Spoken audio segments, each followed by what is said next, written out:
जय हिंद साथियों। मैं आर के स्वामी आप सभी का स्वामी क्लासेस फाजिलका में स्वागत करता हूं। साथियों, आज की जो क्लास है हिंदी साहित्य से संबंधित विस्तृत अध्ययन की क्लास रहेगी।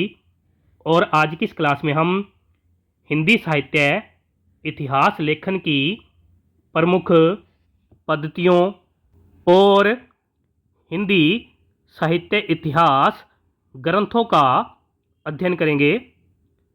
साथियों, आज की इस क्लास में आपको बहुत कुछ नया सीखने को मिलेगा, इसलिए सभी साथी आज की क्लास के साथ अंत तक जुड़े रहें और इसके साथ ही वीडियो को लाइक और शेयर अवश्य करें ताकि चैनल के साथ नए साथी भी जुड़ सकें और इन क्लासों का लाभ उठा सकें।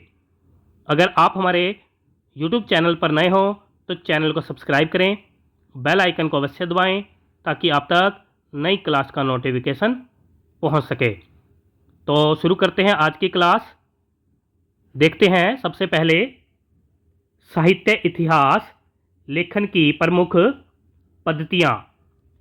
नंबर 1 पर है वर्णानुक्रम या वर्णमाला पद्धति। सबसे पहले हिंदी साहित्य का इतिहास इसी पद्धति में लिखा गया था। गारसादा तासी जी एवं शिव सिंह सैगर जी ने इसका अनुसरण किया था। यानी कि हिंदी साहित्य का इतिहास लिखने के लिए गारसादा तासी जी और शिव सिंह सैगर जी ने जो है वर्णानुक्रम पद्धति का ही प्रयोग किया था। यानी कि जो हमें गारसादा तासी जी और शिव सिंह सैगर जी के साहित्य इतिहास ग्रंथ मिलते हैं वह वर्णानुक्रम पद्धति में ही लिखे गए हैं। आगे देखते हैं। इतिहास लेखन की इस पद्धति में कवियों व लेखकों का परिचय उनके नाम के वर्णानुक्रमानुसार किया जाता है, इसलिए इसे वर्णमाला पद्धति भी कहा जाता है। जैसे अगर हम कन्हप्पा जी, कबीरदास जी, केशवदास जी और केदारनाथ अग्रवाल जी को ले तो ये सभी भले ही कालक्रम की दृष्टि कौन से अलग अलग युग जैसे आदिकाल, भक्तिकाल, रीतिकाल और आधुनिक काल के कवि हैं, लेकिन फिर भी इनका विवेचन एक साथ करना होगा क्योंकि इन चारों कवियों के नाम क वर्ण से शुरू होते हैं। कहने का भाव यह है कि वर्णमाला पद्धति में जो है अगर एक ही नाम के जो कवि हैं, चाहे वह आदिकाल के हैं चाहे वह आधुनिक काल का है, उन्हें एक साथ रखकर ही उनका वर्णन किया जाता है। ओके, यहाँ तक सभी को। आगे देखते हैं। यह साहित्य का इतिहास लेखन की सर्वाधिक दोषपूर्ण व प्राचीन पद्धति है। यानी कि वर्णमाला पद्धति जो है साहित्य का इतिहास लेखन की सर्वाधिक दोषपूर्ण व प्राचीन पद्धति मानी जाती है। इस प्रणाली पर आधारित ग्रंथों को साहित्य इतिहास की अपेक्षा साहित्यकार कोश कहना ज़्यादा उपयुक्त होगा। आगे देखते हैं। नंबर 2 पर है काल अनुक्रम पद्धति। इस पद्धति का जॉर्ज ग्रेसन जी एवं मिस्र बंधु जी ने अनुसरण किया था। यानी कि हिंदी साहित्य का इतिहास लिखने के लिए जॉर्ज ग्रेसन जी ने और मिस्र बंधु जी ने काल अनुक्रम पद्धति को अपनाया था या प्रयोग किया था। यानी कि इन दोनों रचनाकारों के जो ग्रंथ हमें मिलते हैं वह काल अनुक्रम पद्धति पर आधारित है। काल अनुक्रम पद्धति में कवियों एवं लेखकों का वर्णन या विश्लेषण काल क्रमानुसार किया जाता है। यानी कि कहने का भाव यह है कि काल अनुक्रम पद्धति में कवियों एवं लेखकों का जो वर्णन है उनके जन्म समय के अनुसार किया जाता है। आगे देखते हैं। इस पद्धति में कवियों एवं लेखकों के जन्म तिथि को आधार मानकर साहित्य के इतिहास में उनका क्रम निर्धारित किया जाता है। इस पद्धति के आधार पर लिखे ग्रंथों को कवि वृत्त संग्रह कहा जाता है।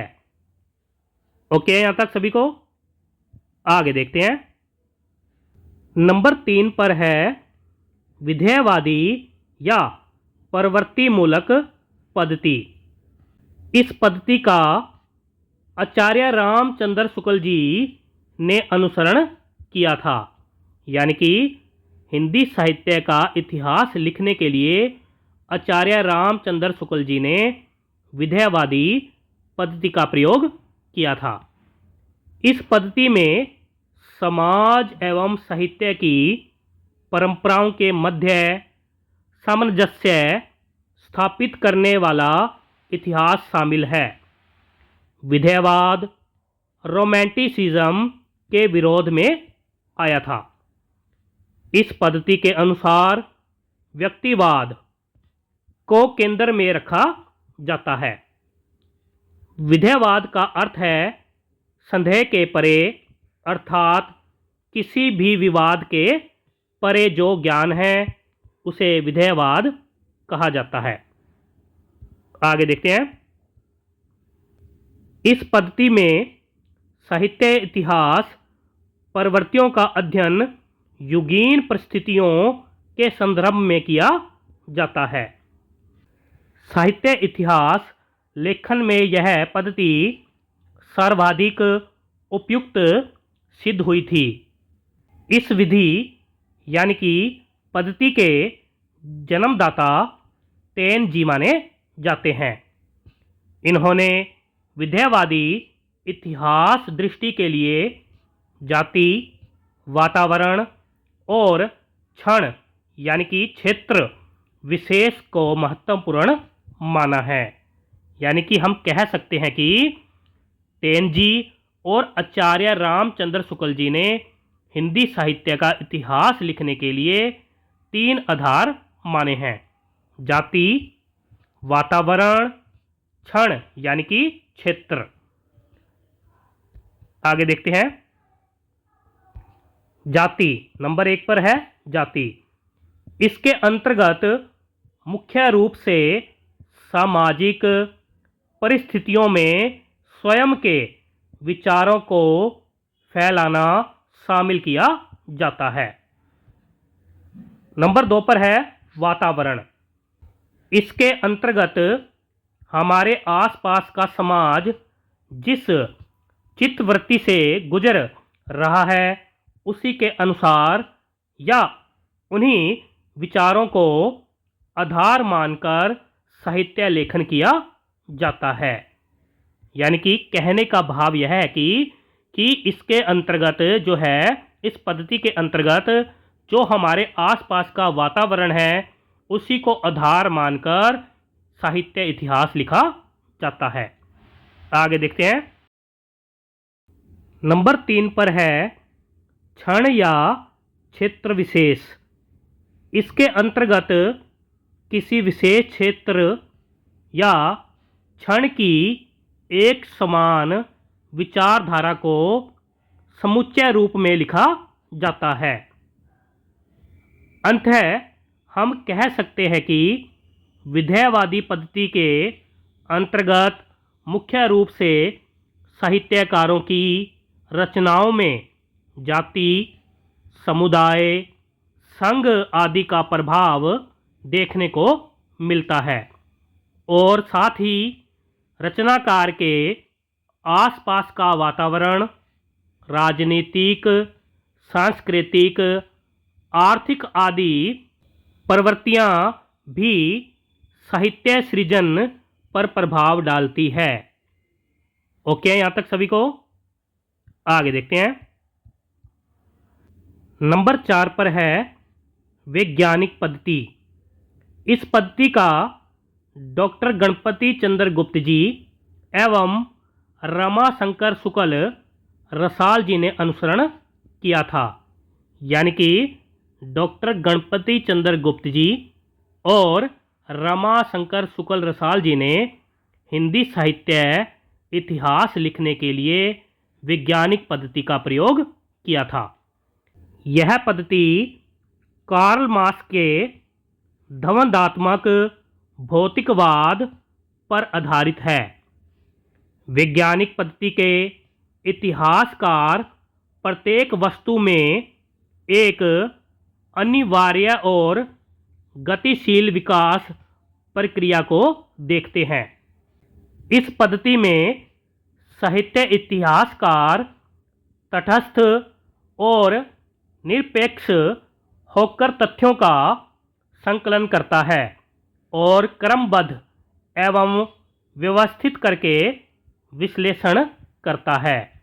यानी कि वैज्ञानिक पद्धति में जो साहित्य इतिहासकार है वह तटस्थ यानी कि निरपेक्ष रहकर तथ्यों का संकलन यानी कि इकट्ठा करता है और उस तथ्यों का क्रमबद्ध रूप में विश्लेषण भी करता है। आगे देखते हैं। यह पद्धति साहित्य इतिहास लेखन की अपेक्षा कोड लेखन के लिए उपयुक्त है। आगे देखते हैं। नंबर 5 पर है समाज शास्त्रीय पद्धति। इस पद्धति का डॉक्टर रामविलास शर्मा जी ने अनुसरण किया था। यानी कि डॉक्टर रामविलास शर्मा जी ने हिंदी साहित्य का इतिहास लिखने के लिए अपने ग्रंथ में समाज शास्त्रीय पद्धति का प्रयोग किया था। नोट करके लिख लो। विशेष काल अवधि को लक्ष्य करके लिखे जाने वाले आलोचनात्मक इतिहास डॉक्टर राम कुमार वर्मा जी ने लिखा है। डॉक्टर राम कुमार वर्मा जी ने लिखा है। यहाँ तक ओके है सभी को। आगे देखते हैं। हेडिंग बनाओ हिंदी के प्रमुख साहित्य इतिहास ग्रंथ। तो चलिए अध्ययन करते हैं हिंदी के साहित्य इतिहास के प्रमुख ग्रंथों का। नंबर 1 पर है इस्तवार द ला लिटरेट्यूर इंदुई हिंदुस्तानी। यह जो ग्रंथ है 2 भाग में प्रकाशित हुआ है। इसका प्रथम भाग जो है 1839 ईस्वी में प्रकाशित हुआ और इसका द्वितीय भाग जो है 1847 ईस्वी में प्रकाशित हुआ। इस ग्रंथ के रचनाकार गारसा दातासी जी माने जाते हैं। सभी साथी याद कर लेंगे। इस्तवार द ला लिटरेट्यूर इंदुई हिंदुस्तानी ग्रंथ जो है गारसा दातासी जी का माना जाता है। नंबर 2 पर है तबकात ए शूरा या तजकीस ई शूरा। इसका प्रकाशन वर्ष जो है 1848 ईस्वी माना जाता है। इसके रचनाकार मौलवी करीमुद्दीन जी माने जाते हैं। नंबर 3 पर है भाषा काव्य संग्रह। इसका प्रकाशन वर्ष 1873 ईस्वी माना जाता है और इसके रचनाकार महेश दत्त शुक्ल जी माने जाते हैं। सभी साथी याद कर लेंगे। आगे देखते हैं। नंबर 4 पर है शिव सिंह सरोज। इसका प्रकाशन वर्ष 1883 ईस्वी माना जाता है। इसके रचनाकार शिव सिंह सैगर जी माने जाते हैं। बहुत ही इम्पोर्टेंट है, अक्सर परीक्षा में पूछा ही जाता है। शिव सिंह सरोज ग्रंथ किसका है? शिव सिंह सैगर जी का। नंबर 5 में है modern vernacular literature of Hindustan. इसका प्रकाशन वर्ष 1888 ईस्वी माना जाता है। यह जो ग्रंथ है जॉर्ज ग्रेसन जी का माना जाता है। नंबर 6 पर है हिंदी कोविद रत्नमाला। हिंदी कोविद रत्नमाला, इसका प्रकाशन वर्ष जो है 1907 ईस्वी माना जाता है और इसके रचनाकार डॉक्टर श्याम सुंदर दास जी माने जाते हैं। श्याम सुंदर दास जी माने जाते हैं। नंबर 7 पर है हिंदी नवरत्न। हिंदी नवरत्न, इसका प्रकाशन वर्ष जो है 1910 ईस्वी माना जाता है और इसके रचनाकार मिस्र बंधु जी माने जाते हैं। हिंदी नवरत्न के रचनाकार मिस्र बंधु जी माने जाते हैं। नंबर 8 पर है मिस्र बंधु विनोद। मिस्र बंधु विनोद ग्रंथ जो है 4 भागों में प्रकाशित हुआ है। इसके प्रथम 3 भाग जो हैं 1913 ईस्वी में प्रकाशित हुए हैं और इसका चतुर्थ भाग जो है यानी कि चौथा भाग जो है 1934 ईस्वी में प्रकाशित हुआ है। इस ग्रंथ के रचनाकार मिस्र बंधु जी माने जाते हैं। नंबर 9 पर है कविता कौमुदी। इसका प्रकाशन वर्ष जो है 1917 ईस्वी माना जाता है और इसके रचनाकार पंडित राम नरेश त्रिपाठी जी माने जाते हैं। ओके, यहाँ तक सभी को। आगे देखते हैं। नंबर 10 पर है ए स्केच ऑफ हिंदी लिटरेचर। इसका प्रकाशन वर्ष जो है 1917 ईस्वी ही माना जाता है। इसके रचनाकार एडविन ग्रिब्ज जी माने जाते हैं। नंबर 11 पर है ए हिस्ट्री ऑफ हिंदी लिटरेचर। इसका प्रकाशन वर्ष जो है 1920 ईस्वी माना जाता है और इसके रचनाकार FEKE जी माने जाते हैं। नंबर 12 पर है ब्रज माधुरी सार। इसका प्रकाशन वर्ष 1923 ईस्वी माना जाता है और इसके रचनाकार जो है योगी हरि जी माने जाते हैं। नंबर 13 पर है हिंदी साहित्य विमर्श। हिंदी साहित्य विमर्श, इसका प्रकाशन वर्ष जो है 1923 ईस्वी माना जाता है और इसके रचनाकार पदूमलाल पुन्नालाल बख्शी जी माने जाते हैं। नंबर 14 पर है हिंदी भाषा का विकास।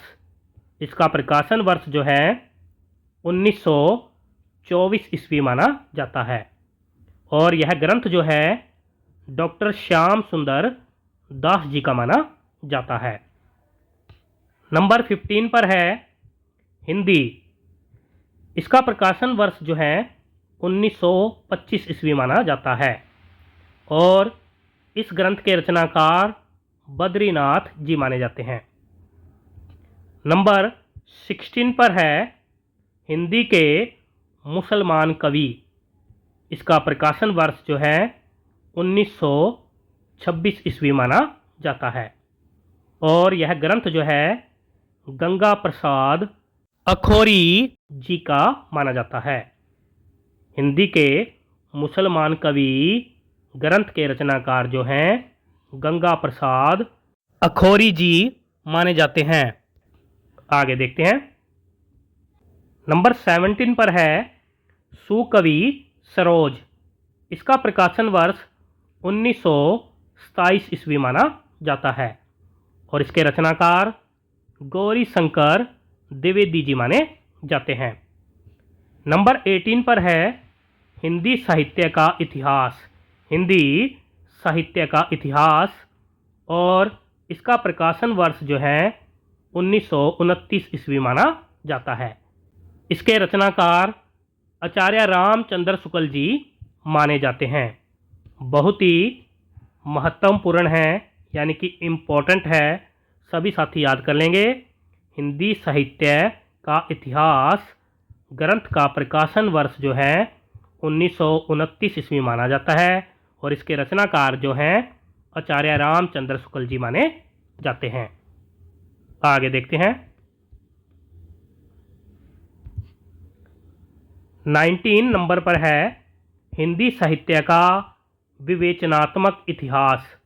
हिंदी साहित्य का विवेचनात्मक इतिहास। इस ग्रंथ का प्रकाशन वर्ष जो है 1930 ईस्वी माना जाता है, और इसके रचनाकार सूर्यकांत शास्त्री जी माने जाते हैं। 20 नंबर पर है हिंदी भाषा और साहित्य। इस ग्रंथ का प्रकाशन वर्ष जो है 1930 ईस्वी ही माना जाता है, और इसके रचनाकार डॉक्टर श्याम सुंदर दास जी माने जाते हैं। 21 नंबर पर है हिंदी भाषा और उसका साहित्य विकास। इसका प्रकाशन वर्ष 1930 ईस्वी माना जाता है, और इसके रचनाकार अयोध्या सिंह उपाध्याय हरिओद जी माने जाते हैं। 22 नंबर पर है हिंदी साहित्य का इतिहास। इसका प्रकाशन वर्ष जो है 1931 ईस्वी माना जाता है, और इसके रचनाकार रमाशंकर शुक्ल रसाल जी माने जाते हैं।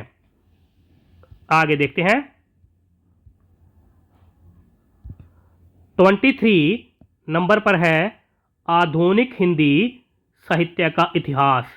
इसका प्रकाशन वर्ष जो है 1934 ईस्वी माना जाता है, और इसके रचनाकार कृष्ण शंकर शुक्ल जी माने जाते हैं।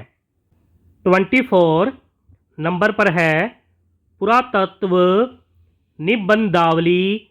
इसका प्रकाशन वर्ष जो है 1937 ईस्वी माना जाता है, और इसके रचनाकार राहुल साकृत्यायन जी माने जाते हैं।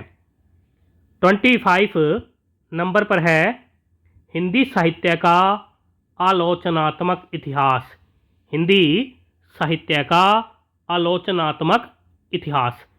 इसका प्रकाशन वर्ष जो है 1938 ईस्वी माना जाता है, और इसके रचनाकार डॉक्टर राम कुमार वर्मा जी माने जाते हैं। 26 नंबर पर है मॉडर्न हिंदी लिटरेचर। इसका प्रकाशन वर्ष जो है 1939 ईस्वी माना जाता है, और इसके रचनाकार जो हैं डॉक्टर इंद्रनाथ मदान जी माने जाते हैं। 27 नंबर पर है राजस्थानी साहित्य की रूपरेखा। इसका प्रकाशन वर्ष जो है 1939 ईस्वी माना जाता है, और इसके रचनाकार मोतीलाल मिनारिया जी माने जाते हैं। आगे देखते हैं। 28 नंबर पर है हिंदी साहित्य की भूमिका। हिंदी साहित्य की भूमिका। इसका प्रकाशन वर्ष जो है 1940 ईस्वी माना जाता है, और इसके रचनाकार हजारी प्रसाद द्विवेदी जी माने जाते हैं। 29 नंबर पर है खड़ी बोली हिंदी साहित्य। इसका प्रकाशन वर्ष जो है 1941 ईस्वी माना जाता है, और इसके रचनाकार बर्ज रतन दास जी माने जाते हैं। 30 नंबर पर है आधुनिक हिंदी साहित्य। इसका प्रकाशन वर्ष जो है 1941 ईस्वी माना जाता है, और इसके रचनाकार धीरेन्द्र वर्मा जी माने जाते हैं। 31 पर है संत साहित्य। संत साहित्य। इसका प्रकाशन वर्ष जो है 1941 ईस्वी ही माना जाता है। और इसके रचनाकार भुवनेश्वर मिसर माधव जी माने जाते हैं। 32 पर है हिंदी साहित्य 20वीं शताब्दी। हिंदी साहित्य 20वीं शताब्दी, इसका प्रकाशन वर्ष जो है 1942 ईस्वी माना जाता है। और इसके रचनाकार नंद दुलारे वाजपेयी जी माने जाते हैं। 33 नंबर पर है हिंदी काव्यधारा। इसका प्रकाशन वर्ष जो है 1945 ईस्वी माना जाता है। और इसके रचनाकार राहुल साकृत्यायन जी माने जाते हैं। आगे देखते हैं। 34 पर है हिंदी पुस्तक साहित्य। हिंदी पुस्तक साहित्य, इसका प्रकाशन वर्ष जो है 1945 ईस्वी माना जाता है। और इसके रचनाकार माता प्रसाद गुप्त जी माने जाते हैं। 35 नंबर पर है आधुनिक साहित्य। इसका प्रकाशन वर्ष जो है 1950 ईस्वी माना जाता है। और इसके रचनाकार नंद दुलारे वाजपेयी जी माने जाते हैं। 36 नंबर पर है आधुनिक हिंदी साहित्य की भूमिका। आधुनिक हिंदी साहित्य की भूमिका, इसका प्रकाशन वर्ष जो है 1952 ईस्वी माना जाता है। और इसके रचनाकार जो हैं डॉक्टर लक्ष्मी सागर वासरण्य जी माने जाते हैं। आगे देखते हैं। 37 नंबर पर है हिंदी साहित्य उद्भव और विकास। इसका प्रकाशन वर्ष जो है 1952 ईस्वी माना जाता है। और इसके रचनाकार हजारी प्रसाद द्विवेदी जी माने जाते हैं। 38 नंबर पर है हिंदी साहित्य का आदिकाल। इसका प्रकाशन वर्ष 1952 ईस्वी माना जाता है। और इसके रचनाकार हजारी प्रसाद द्विवेदी जी माने जाते हैं। 39 नंबर पर है हिंदी का गद्य साहित्य। इसका प्रकाशन वर्ष जो है 1955 ईस्वी माना जाता है। और इसके रचनाकार रामचंद्र तिवारी जी माने जाते हैं। नंबर 40 पर है हिंदी साहित्य की कहानी।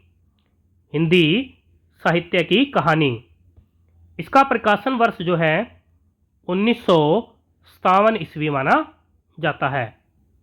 इसके रचनाकार जो हैं प्रभाकर माचवे जी माने जाते हैं। 41 नंबर पर है साहित्य का इतिहास दर्शन। इसका प्रकाशन वर्ष जो है 1960 ईस्वी माना जाता है। और इसके रचनाकार नलिन विलोचन शर्मा जी माने जाते हैं। आगे देखते हैं। 42 नंबर पर है हिंदी साहित्य का वैज्ञानिक इतिहास। इसका प्रकाशन वर्ष जो है 1965 ईस्वी माना जाता है। और इसके रचनाकार डॉक्टर गणपति चंद्रगुप्त जी माने जाते हैं। 43 नंबर पर है हिंदी साहित्य का इतिहास। इसका प्रकाशन वर्ष जो है 1973 ईस्वी माना जाता है। और इस ग्रंथ का संपादन जो है डॉक्टर नगेंद्र जी ने किया था। 44 नंबर पर है आधुनिक हिंदी साहित्य का इतिहास। इसका प्रकाशन वर्ष जो है 1978 ईस्वी माना जाता है। और इसके रचनाकार जो हैं डॉक्टर बच्चन सिंह जी माने जाते हैं। 45 नंबर पर है हिंदी साहित्य और संवेदना का विकास। इसका प्रकाशन वर्ष जो है 1986 ईस्वी माना जाता है।